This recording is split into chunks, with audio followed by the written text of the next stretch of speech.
Assalamualaikum warahmatullahi wabarakatuh. Kami dari kelompok F. Pada kesempatan kali ini, kami akan membahas salah satu elemen penting dalam laporan keuangan, yaitu ekuitas atau equity. Sebelumnya, izinkan saya memperkenalkan anggota bagian dari kelompok F. Yang pertama ada Hilwa NPM 298, Brian NPM 308, Berlian NPM 160, Ilza NPM 130, Nur Sabrina NPM 024, Lucia NPM 139, Marisa NPM 176, dan Natasha NPM 033. Apa itu equity? Dalam bisnis, ekuitas mewakili hak pemilik atas aset perusahaan. Sementara bagi investor, ekuitas dapat berupa keuntungan dari kenaikan harga saham dan dividen. Secara sederhana, ekuitas adalah kekayaan bersih atau nilai bersih dari sebuah entitas bisnis. Selanjutnya yaitu ada struktur equity. Struktur equity yang pertama yaitu ada modal disetor. Modal disetor merupakan dana yang disetorkan oleh pemilik dan juga pemegang saham ke dalam perusahaan sebagai modal awal atau modal tambahan. Nah, modal disetor ini menunjukkan bagian dari ekuitas yang berasal dari transaksi antara perusahaan dan juga pemilik saham. Modal disetor ini memiliki dua komponen, yaitu modal saham atau share capital dan juga agio saham atau tambahan modal disetor atau share premium.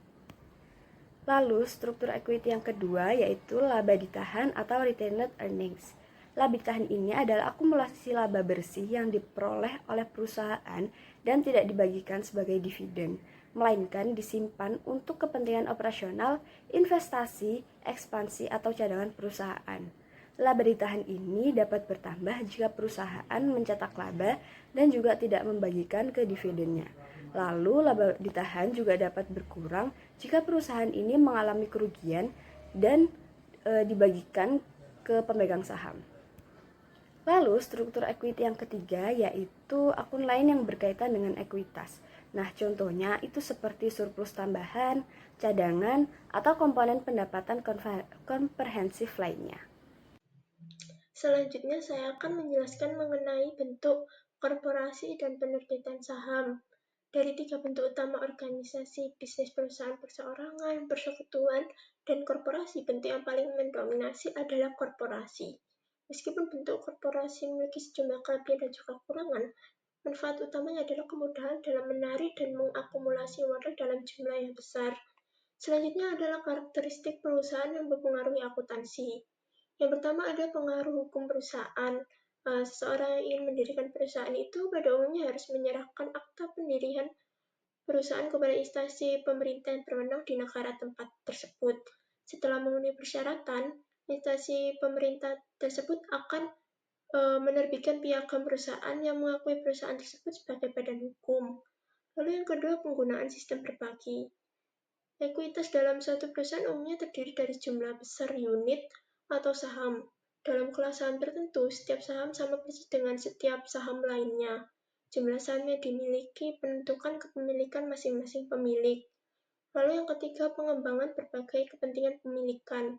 Dalam setiap perusahaan, satu kelas saham harus mewakili kepentingan kepemilikan dasar. Kelas saham tersebut disebut saham biasa. Saham biasa mewakili kepentingan perusahaan yang tersisa yang menanggung risiko kerugian tertinggi dan menerima manfaat apabila perusahaan tersebut sukses. Selanjutnya, penerbitan saham. Dalam menerbitkan saham, perusahaan harus mengikuti prosedur. Yang pertama, instansi pemerintah terkait harus mengesahkan saham tersebut, umumnya dalam akta pendirian atau akta notaris. Selanjutnya, perusahaan menawarkan saham untuk dijual dengan menandatangani kontrak penjualan saham.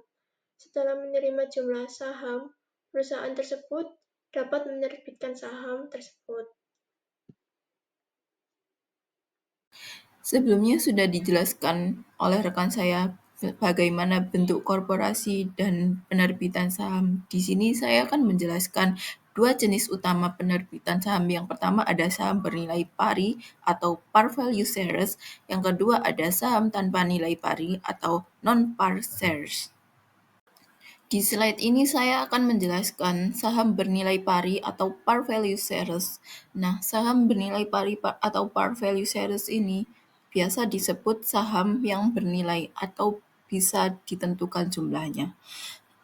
Dengan kata lain, definisi saham nilai pari atau par value shares dicatat dalam pembukuan dengan menjumlahkan nilai nominal saham tersebut dengan agio saham atau share premium, yaitu selisih lebih antara harga penerbitan dan nilai pari. Pencatatan ini bertujuan untuk memisahkan modal dasar yang ditetapkan secara hukum dari tambahan modal yang disetor oleh investor di atas nilai nominalnya.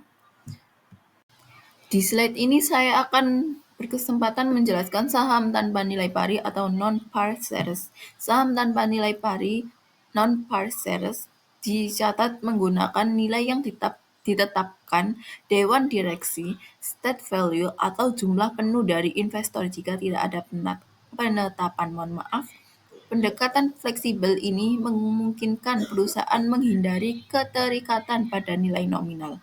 Dengan state value, pencatatan dialokasikan sebagai ke modal saham dan agio saham, sedangkan pencatatan penuh mengakui seluruhnya sebagai modal disetor. Nah, perbedaan utama antara saham bernilai pari dan saham tanpa nilai pari adalah di mana saham bernilai pari ini ditentukan nominalnya atau sudah diprediksi berapa nominalnya, sedangkan saham tanpa nilai pari ini tidak ditentukan nominalnya atau belum bisa diprediksi seberapa besar nominal yang tertera dalam saham tersebut. Perkenalkan, nama saya Lucia Bruginting dengan NPM akhir 139. Di sini saya akan menjelaskan komponen-komponen yang ada di laporan keuangan tentang ekuitas. Nah, ekuitas merupakan sisa kepemilikan atau sisa bunga yang dimiliki oleh para pemegang saham atas aset suatu perusahaan setelah dikurangi seluruh kebijakan. Nah, ekuitas juga sering disebut sebagai ekuitas pemegang saham atau shareholder equity atau modal pemilik atau stakeholders equity. Nah, komponen utama yang membentuk ekuitas adalah sebagai berikut. Ada 6. Yang pertama, modal saham atau share capital. Share capital ini adalah nilai nominal atau nilai yang ditetapkan dari saham yang dikeluarkan dari perusahaan. Modal saham mencerminkan jumlah uang yang diterima perusahaan dari para investor saat menerbitkan saham baru. Yang kedua adalah agio saham atau share premium. Agio saham adalah selisih lebih antara harga jual saham di pasar dengan nilai nominalnya. Berarti, jika perusahaan menjual saham dengan harga lebih tinggi dari nilai nominal, kelebihan dana tersebut dicatat sebagai agio saham. Komponen yang ketiga adalah laba ditahan atau retained earning. Laba ditahan ini adalah bagian dari laba bersih perusahaan yang tidak dibagikan sebagai dividen kepada pemegang saham, melainkan ditahan untuk diinvestasikan kembali dalam operasional bisnis perusahaan tersebut. Komponen yang keempat adalah penghasilan komprehensif lainnya atau accumulate other comprehensive income. Nah, komponen ini mencatat keuntungan atau kerugian yang belum direalisasi yang berasal dari berbagai sumber, misalnya perubahan nilai wajar investasi atau penyesuaian terkait mata uang asing. Nah, keuntungan atau kerugian ini belum masuk ke dalam laba rugi, tetapi tetap menjadi bagian dari ekuitas. Komponen yang kelima adalah saham treasury atau treasury share. Ini adalah saham perusahaan yang telah diterbitkan dan kemudian dibeli kembali oleh perusahaan itu sendiri. Saham treasury dianggap sebagai pengurang atau kontra ekuitas karena saham tersebut tidak lagi berada di tangan publik. Kemudian komponen yang terakhir adalah kepentingan non-pengendali atau non-controlling interest. Komponen ini muncul dalam laporan keuangan konsolidasi dan mempresentasikan bagian ekuitas dari entitas anak yang dimiliki oleh perusahaan induk. Dengan kata lain, ini adalah porsi kepemilikan pemegang saham minoritas di perusahaan anak. Sekian dari saya, untuk materi selanjutnya akan dilanjutkan oleh rekan saya. Terima kasih. Selanjutnya, saya akan menjelaskan tentang hak-hak yang dimiliki oleh para pemegang saham dalam sebuah perusahaan. Ada 4 hak utama yang akan kita bahas. Yang pertama yaitu hak atas laba atau rugi. Pemegang saham berhak mendapatkan bagian keuntungan perusahaan dalam bentuk dividen, sesuai dengan jumlah saham yang dimiliki. Jadi, kalau perusahaan untung, mereka ikut menikmati hasilnya. Sebaliknya, kalau perusahaan mengalami kerugian, nilai saham yang mereka punya bisa turun. Ini adalah konsekuensi dari kepemilikan saham. Yang kedua, ada hak atas suara. Hak ini memungkinkan pemegang saham ikut berpartisipasi dalam pengambilan keputusan penting perusahaan, biasanya melalui rapat umum pemegang saham atau RUPS. Contohnya, mereka bisa memilih dewan direksi, menyetujui rencana bisnis, atau memutuskan merger dan akuisisi. Semakin banyak saham yang dimiliki, biasanya semakin besar hak suara yang mereka punya.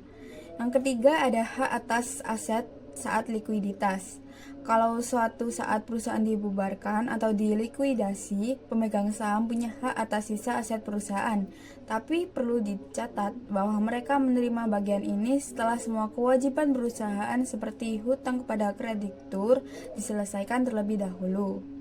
Urutannya yang pertama yaitu kreditur, pemegang obligasi, pemegang saham preferen, lalu baru pemegang saham biasa. Yang terakhir yaitu hak preemptif atau hak memesan efek terlebih dahulu atau HMETD. Hak ini sangat penting karena melindungi pemegang saham dari pengurangan kepemilikan ketika perusahaan mengeluarkan saham baru. Dengan hak preemptif, pemegang saham lama diberi kesempatan pertama untuk membeli saham baru sebelum ditawarkan ke orang lain. Jadi mereka tetap bisa mempertahankan presentasi kepemilikannya. Jadi keempat hak ini memberikan perlindungan dan kekuasaan kepada pemegang saham baik dari sisi keuntungan, pengambilan keputusan, maupun kepemilikan. Selanjutnya saya akan menjelaskan mengenai jenis-jenis dividen. Yang pertama ada dividen cash. Pada jenis dividen cash ini, perusahaan mendistribusikan dividen cash kepada para pemegang saham berdasarkan proporsi laba bersih. Proses ini melibatkan 4 tanggal penting. Yang pertama ada tanggal pengumuman yaitu saat RUPS mengumumkan dividen. Yang kedua adalah tanggal ex dividen yaitu batas kepemilikan saham untuk berhak dividen. Ketiga ada tanggal pencatatan yaitu pencatatan pemegang saham yang berhak. Dan terakhir tanggal pembayaran yaitu realisasi pembayaran dividen. Pemahaman atas keempat tanggal ini sangat krusial bagi para investor. Yang kedua ada dividen properti. Dividen properti ini tuh perusahaan dapat membagikan dividen dalam bentuk aset, misalnya barang dagangan, real estate atau investasi. Bukan menggunakan kas. Kebijakan ini biasanya diambil kepada keterbatasan likuiditas kas atau untuk mengoptimalkan aset persediaan yang berlebih dan berpotensi mengalami penurunan nilai di masa depan. Lalu selanjutnya yang terakhir ini ada dividen likuiditas. Dividen likuiditas ini perusahaan dapat membagikan dividen yang berbasis modal disetor, bukan dari saldo laba, karena sumbernya bukan berasal dari keuntungan perusahaan. Dividen ini sering disebut dividen likuidasi. Akibatnya pembayaran dividen seperti ini akan mengurangi nilai modal disetor yang tercatat dalam ekuitas perusahaan. Nah, jadi di sini akan menjelaskan tentang perbedaan saham biasa dan saham preferen. Yang dimana saham biasa itu adalah pemegang saham biasa memiliki hak suara dalam rapat umum pemegang saham dan mereka berhak atas dividen, tetapi hanya setelah pemegang saham preferensi menerima bagian mereka. Nah, yang terakhir, jika perusahaan dilikuidasi, pemegang saham biasa menerima sisa aset setelah semua aset kreditor dan pemegang saham preferen dibayarkan. Nah, kita masuk ke saham preferen yang dimana biasanya tidak memberikan hak suara, berbeda dengan saham biasa. Nah, lalu memberikan prioritas dalam pembagian dividen. Lalu dalam likuidasi, pemegang saham preferen ini didahulukan daripada pemegang saham biasa, tetapi tetap setelah kreditor. Nah, ada berbagai variasi saham preferen, misalnya kumulatif, partisipatif, dan dapat ditukar. Untuk pembahasan soal yang pertama, di sini saya akan menjelaskan tentang soal 15.2, yaitu pencatatan penerbitan saham biasa dan saham preferen. Abernethy Corporation menerbitkan 10.000 lembar saham preferen dengan 8% nilai nominal dan nilai tercatat $50 per lembar, dan 500.000 lembar saham biasa tanpa nilai nominal dengan nilai $2 per lembar. Di sini kita disuruh untuk mencatat jurnal transaksi yang ada. Untuk transaksi yang pertama yaitu ada pada bulan Januari, menerbitkan 80.000 saham biasa secara tunai pada harga $5 per saham.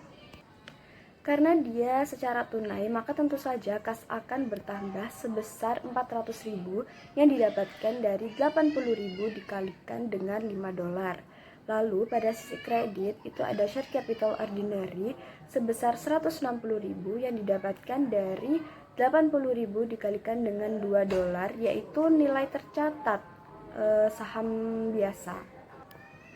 Nah, karena masih ada selisih yang ada, yaitu sebesar 240.000, maka dia dimasukkan di kredit sebagai tambahan modal disetor atau agio saham atau share premium ordinary.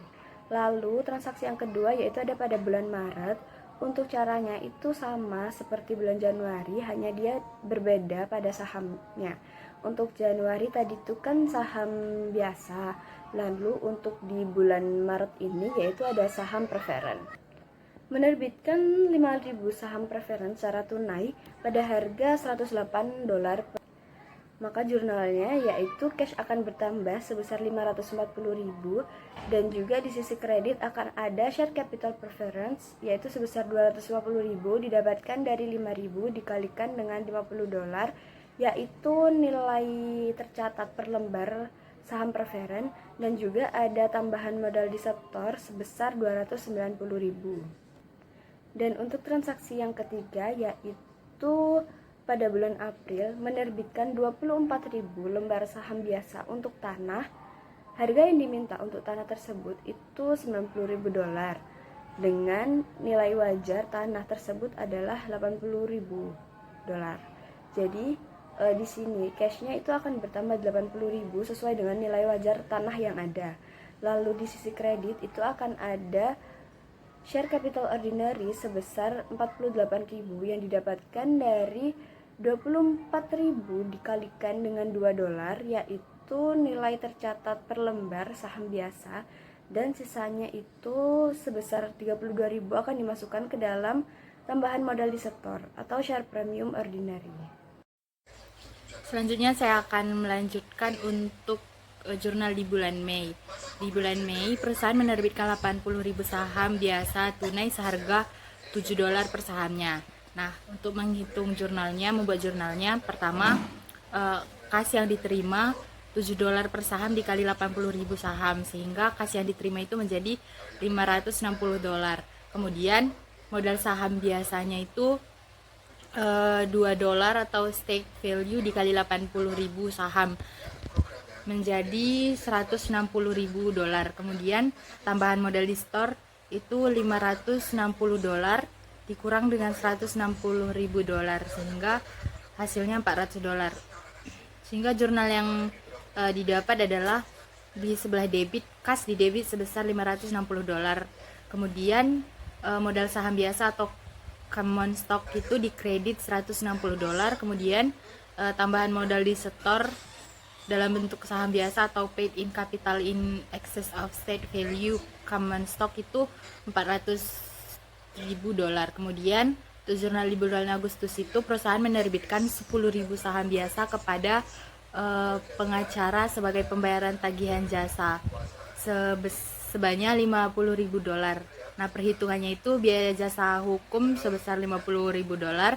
Kemudian modal saham biasa $2 dikali dengan 10.000 saham, hasilnya $20.000. Kemudian ada tambahan modal di store $50.000 dikurang $20.000, hasilnya $30.000. Sehingga jurnal untuk bulan Agustus ini adalah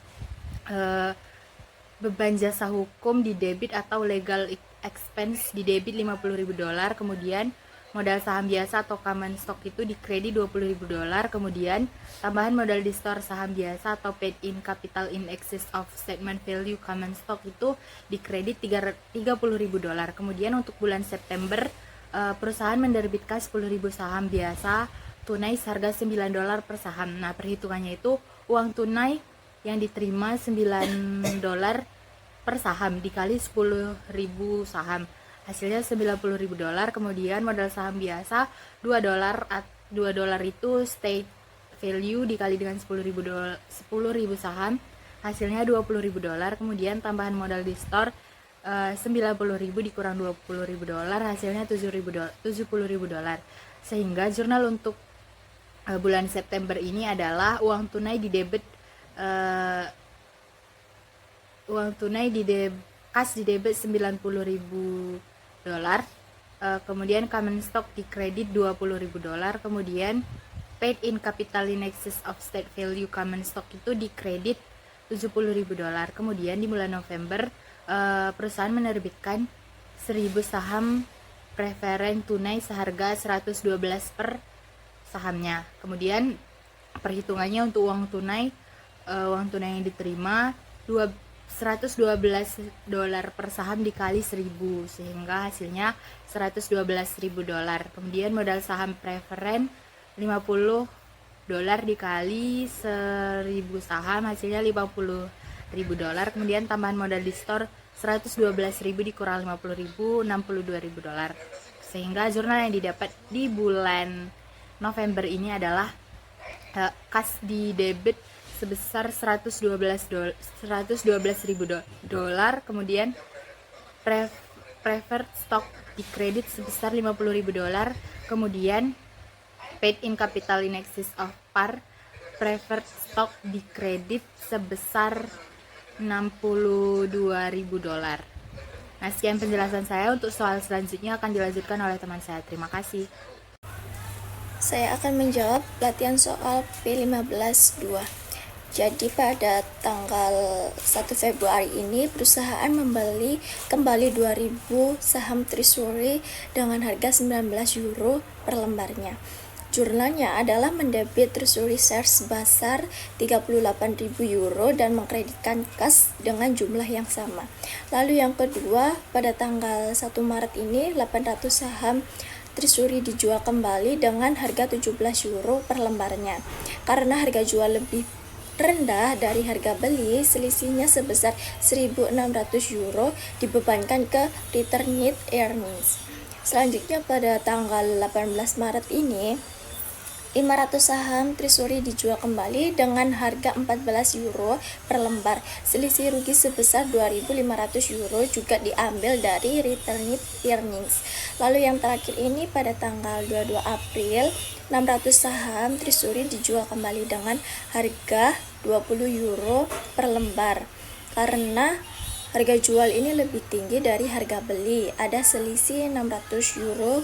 Ini dicatat sebagai tambahan modal di store, yaitu share premium treasury. Selanjutnya saya akan menjelaskan mengenai soal P15.2, yaitu transaksi penyajian saham treasury.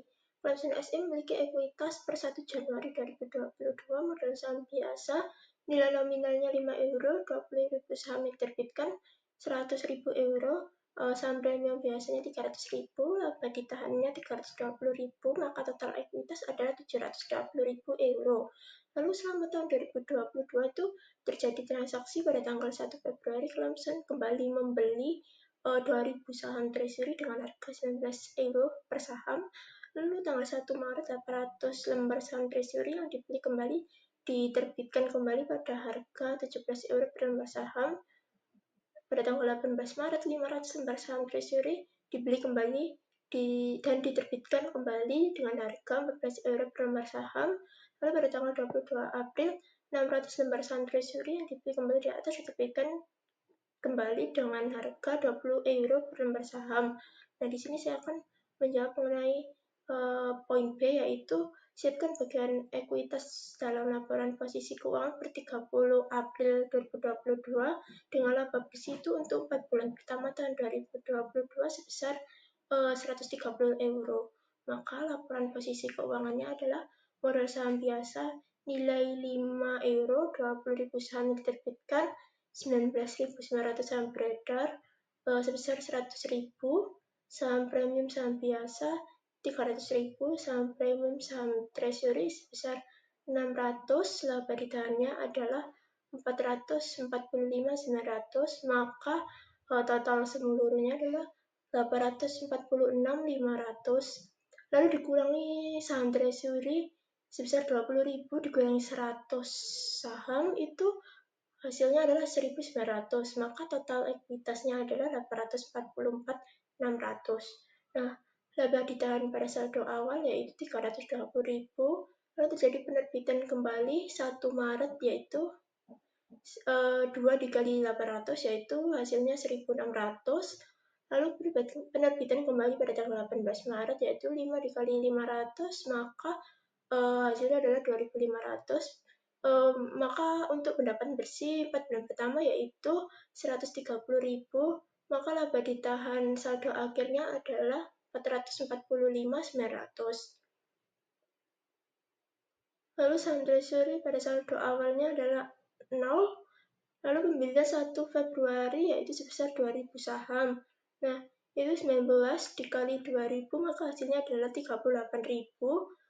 Penjualan 1 Maret 800 saham yaitu 19 dikali 800, hasilnya adalah 15.200. Lalu penjualan 1 Maret 500 saham yaitu 19 dikali 500 adalah 9.500. Lalu penjualan 12 April yaitu 600 saham, 19 dikali 600 yaitu 11.400, maka total saham treasury pada saldo akhir yaitu 1.900.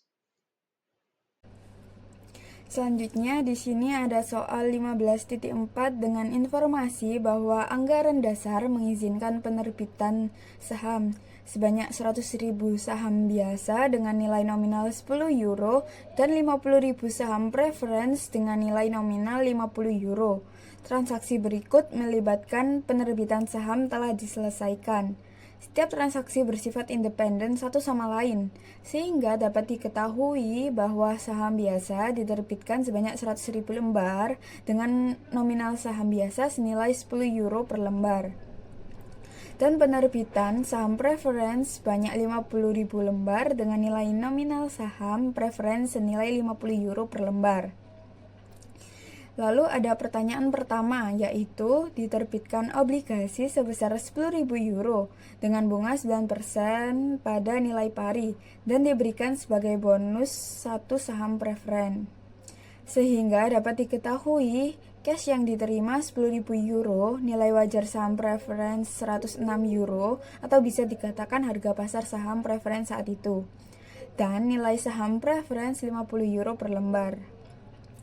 Maka dihitung selisih nilai wajar usaha bernilai sama dengan nilai wajar saham preference dikurangi nominal saham preference, sehingga 106 euro dikurangi 50 euro, hasilnya 56 euro.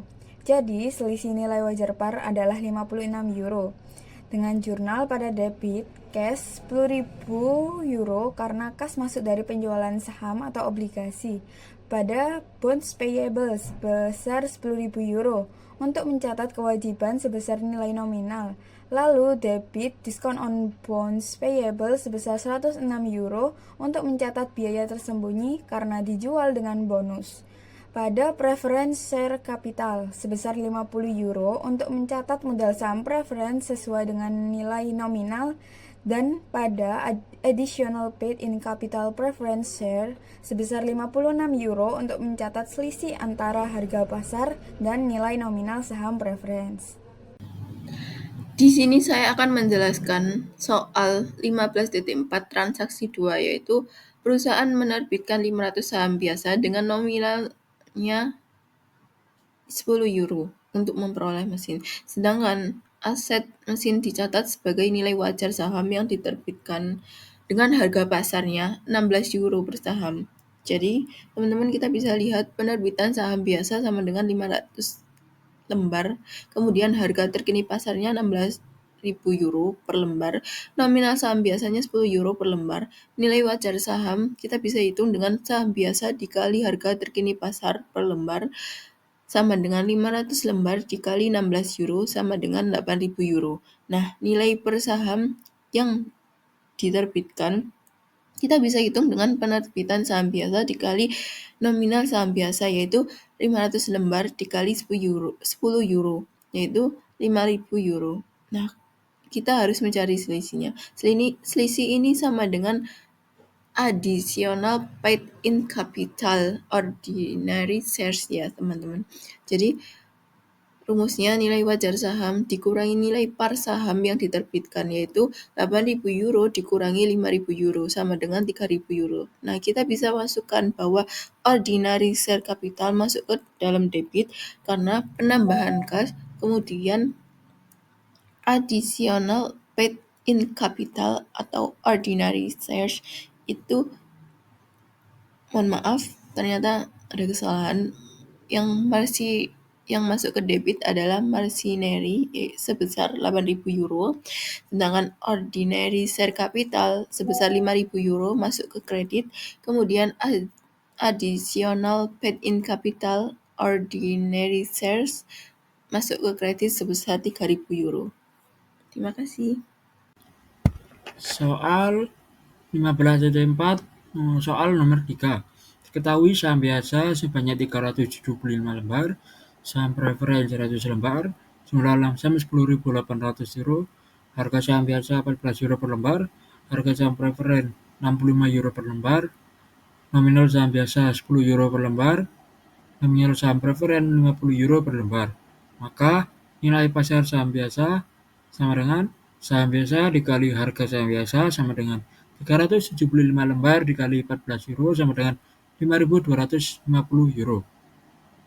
Untuk nilai pasar saham preferen, yaitu saham preferen dikali harga saham preferen sama dengan 100 lembar dikali 65 euro sama dengan 6.500 euro. Total nilai pasar saham yakni 5.250 euro ditambah 6.500 euro sama dengan 11.750 euro. Untuk alokasi saham biasa dicari dengan cara nilai pasar saham biasa dibagi dengan total nilai pasar saham dikali jumlah lamsam sama dengan 5.250 dibagi 11.750 euro dikali 10.800 euro sama dengan 4.826 euro. Untuk alokasi saham preferen sama dengan nilai pasar saham preferen dibagi total nilai pasar saham dikali jumlah lamsam sama dengan 6.500 euro dibagi 11.750 euro dikali 10.800 euro sama dengan 5.974 euro. Jadi, untuk saham biasa, nilai per saham biasa sama dengan saham biasa dikali nominal saham biasa sama dengan 375 lembar dikali 10 euro sama dengan 3.750 euro. Untuk additional paid in capital dicari dengan cara alokasi saham biasa dikurangi nilai per saham biasa sama dengan 4.826 dikurangi 3.750 sama dengan 1.076 euro.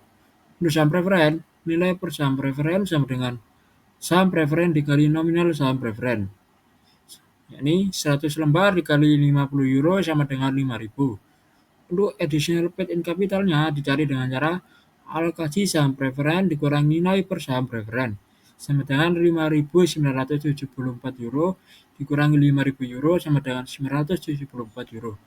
Untuk jurnalnya, cash di sebelah debit dengan jumlah 10.800 euro.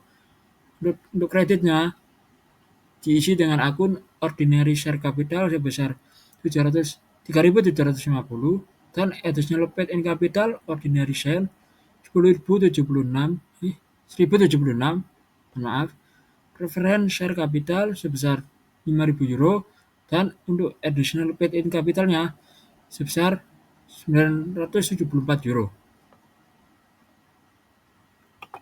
Nah, di sini kita masuk ke soal 15.4 bagian yang keempat, di mana yang sudah diketahui adalah saham biasa 200 lembar, saham preferen 50 lembar, nilai wajar perabotan dan perlengkapan 6.500 euro, nilai per saham biasa 10 per lembar, nilai per saham preferen 50 per lembar, nominal saham biasa 16 per lembar, nominal saham preferen 65 per lembar.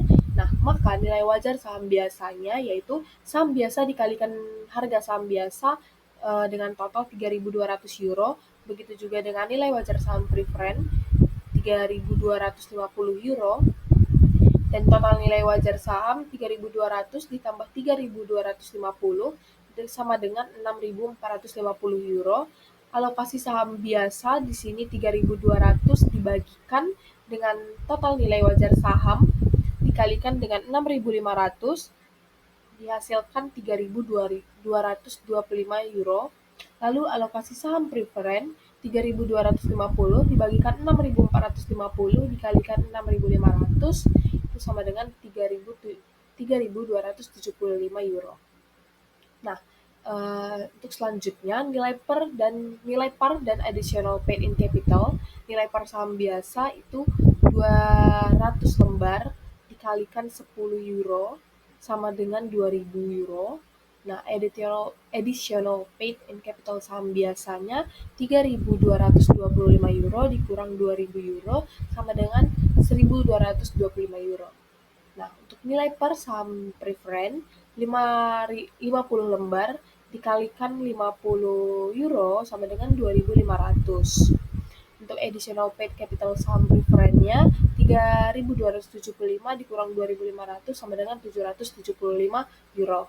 Untuk penjurnalan akunnya di sini bisa dilihat furniture and fixture di debit itu 6.500 euro. Lalu di bagian kredit ada ordinary share capital, additional paid and capital ordinary share, preference share capital, additional paid capital preference share.